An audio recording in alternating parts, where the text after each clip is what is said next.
Hey guys, welcome back to the channel. My name is Darin Nakakihara.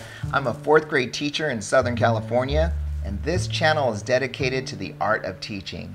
So if that's something that you might be interested in, go ahead and hit that like and subscribe button below, and don't forget to hit the bell so that you can get notified whenever new content is released. I release new videos at least once a week, so you get new content all the time. So today I want to talk to you about an article that I read and I found super interesting, and I want to answer a couple of questions from the Teachers Connect website. If you're not already signed up, this is a free resource, guys. Free. Teachers Connect is an online community made just for teachers, made by a teacher. So go check it out. I'm on there. Megan from Too Cool's on there. Latanya from Smarty Style's on there. I just saw Mr. Riedel, he's on there. Go check it out, Teachers Connect. In my email box, I got this article called Screen Time May Be to Blame for Your Teen's ADHD. Ding! Oh, really? As you know, I have 3 daughters, 2 of which are, actually just one is still a teenager, and I'm like, ADHD, screen time. My girls are on their phones all the time. Like every waking moment they're on their phones. Can you guys relate to that? So I'm thinking about my own students who are just beginning this journey of having their own device in their pocket and having it available to them all the time. But also as a teacher, we're moving towards more screen time every single year. And if you're working in a school that's one-to-one, how often are your kids sitting in front of a computer screen during the day? Like, it's a lot of time, right? So what are the implications of this? And where are we going? Because if there's a link between screen time and ADHD, I want to know about it as a parent and as a teacher. Okay, so this research was done at USC, and I won't hold that against them. We're just going to hope that they did a good job. And it spans the course of 2 years. The study found that teens who spend a lot of time on digital platforms are almost twice as likely to develop ADHD symptoms. What do you think about that, guys? Leave it in the comments below. Twice as likely. That is scary. So what are we going to do as teachers, since we're going to have these kids from 8 in the morning to 3 in the afternoon, one-to-one, they have a device available and to them, how much time are we going to spend on those screens? Something to think about, right? Something to think about. So the researcher, he concludes, we can't confirm causation from the study. So they can't confirm that it is the fact that they're in front of these screens that's causing this. But this was statistically significant. There was a significant association between the data. We can say with confidence that teens who were exposed to higher levels of digital media were significantly more likely to develop ADHD symptoms in the future. Whoa, that is scary, guys. I got to really think about this moving forward in my own classroom, because I remember last year one of my coworkers was getting some pushback from parents about screen time, and she wanted to know if we as a staff had heard of anything that is promoting the benefits of screen time, and I had never seen any kind of study in favor of screen time. Have you? If you have, again, leave it below in the comments, because I'd like to hear from you. I've only heard about the dangers of screen time, so now it's coming to light that there may be a connection between ADHD and screen time. So take that in consideration when you are working in your one-to-one environments, guys. All right? Okay. That's a tough one for me because I'm an edtech guy, right? And I see a lot of benefits from screen time. Interesting. So read the article. I linked that below as well. Okay, so Megan Forbes just posted a video on Mystery Hangouts. And this is where you get two classes together and they ask a series of yes or no questions to try to guess the location of the other class. And it is so much fun, you guys. This is something that every classroom should do. And it's not just for entertainment purposes. There is a lot of critical thinking and problem solving that go into Mystery Skypes or Mystery Hangouts, whatever you're calling them. You can't just guess randomly where these other classes are. You have to systematically and really think critically about where these other classrooms might be.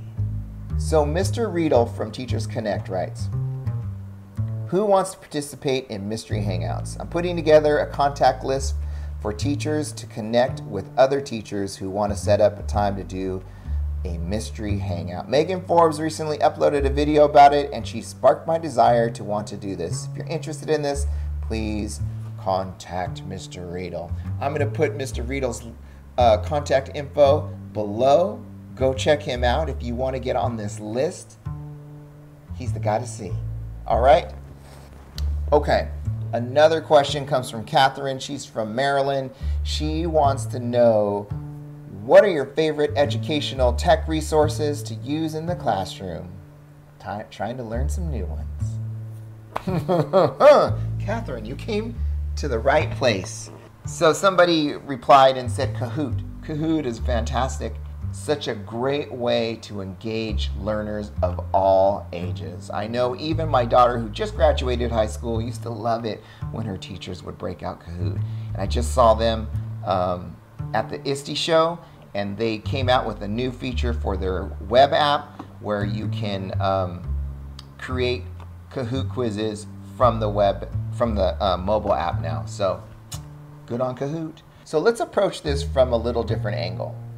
Last year at ISTE, the talk of the show was Flipgrid. And Flipgrid, as you know, was just bought by Microsoft and made available free to every educator. Woohoo! Good job, Microsoft. This year, I feel like the talk of the show was the Merge Cube. So the Merge Cube looks like this. Interestingly enough, I saw this company at CES, the Consumer Electronics Show in Las Vegas, like 2.5 years ago. And this thing was not called the Merge Cube at the time. But I tried on the goggles and I checked it out and I'm like, this thing's amazing. So think of the big picture here. The big picture is AR and VR, augmented reality and virtual reality. That is going to transform our classrooms in the future. It's coming. I'm guaranteeing it is coming to our classroom and it's going to change the way that we teach. Okay? So, the Merge Cube, first of all, it's just this little foamy cube with designs on the side. Okay? And you could use this two ways. This company was originally created as a VR goggle made out of this foam. And that's how they thought they were going to break in. But this cube kind of took them on a little journey, and this is where the company finds itself today. The Merge Cube is like driving this company, all right? And developers are coming up with new, interesting ways to use this all the time. All right, so I'm gonna, let's see, where can you see this? All you have to do is download, there's so many apps that use this cube right here, but you download the Merge app. Ooh, there it is. Like this one right here is the planets. So you can go around and look at, you can see this turns into the sun and you can check out all the planets. And really, like, that is just scratching the surface of what the whole VR, AR thing is gonna turn into. Like, I don't even know where it's gonna go. I just know that going from 1 year at the Consumer Electronics Show to the next year, the VR and AR booths blew up to where it was like just one row 1 year, and then it was an entire floor the next year. So I can tell you that there's a lot of money being pumped into VR and AR, and it's definitely going to make its way into the classroom. Okay, so this is the Merge Cube. Go check this thing out. They are about 13 bucks on Amazon, but they used to be available at Walmart, and then Walmart marked them down to $1. So you might want to check your Walmart. I don't know if there's going to be any left, but they were getting rid of them for $1. You can find them on eBay for about $5. But the Merge Cube, I'm telling you, there were so many developers that were making things for this cube, and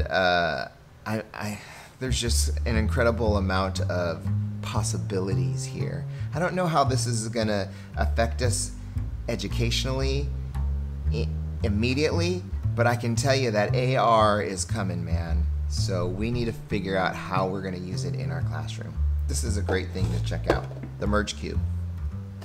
The second thing I want to tell you about is VR. So I think I found the answer, guys. These VR goggles are made by Microsoft. They are the brand new Oculus Go glasses. So the Oculus, as you know, was like the industry standard when it came to VR. Microsoft released the Oculus Go as a kind of an entry level into VR. And it comes with this controller right here. So you'll use this to point around and select things within your virtual reality. And then you just put these things on. I have used these in my classroom. So it's really incredible. What do we love about these things? Well, first of all, virtual reality is really cool. But what else do we love about it? This thing does not require a phone to go inside the goggles. It's all self-contained. So it has a screen and speakers inside of it. And you connect it to your Wi-Fi system, and you go in there and you can do anything. So you can watch movies, you can interact on the internet through a browser, you can go through virtual reality places all around the world. This thing is the answer. So it comes with an internal storage of either 32 gigs or 64 gigs. This one is the 64 gig model, and it costs 250 bucks. 250 bucks. Imagine that. You can get the 32 gig for under $200. So a totally self-contained virtual reality headset for under $200. I shot some footage. Check it out right here. It's pretty amazing, I have to tell you. Okay, so I use this with my students the last couple months of school. There is another piece that comes over the top right here. So you have a piece over here, and then this goes around your head. It's made out of a cloth-like material, which concerned me a little bit with the whole lice factor, but you can just take these off and you can put them on like this and use it like that. So you have your controller and you're checking it out like this. This is incredible. The Oculus Go. Go get a pair of these for your class and write a grant and get a whole class set, because these things are amazing. The Oculus Go and the Merge Cube. The Merge Cube, you're going to need a device of some sort that will download the app so you can work within the app. $1, under $200, virtual reality and augmented reality, guys. It is an edtech trend that is making its way into the classroom. You got to check this thing out, okay? So Kathryn, hope that answers your question. AR and VR. All right, guys, thank you so much for watching. Please don't forget to hit like and subscribe and hit that little bell so that you don't miss any videos that I release. Okay, I'll talk to you soon. Thanks for hanging out. Bye-bye.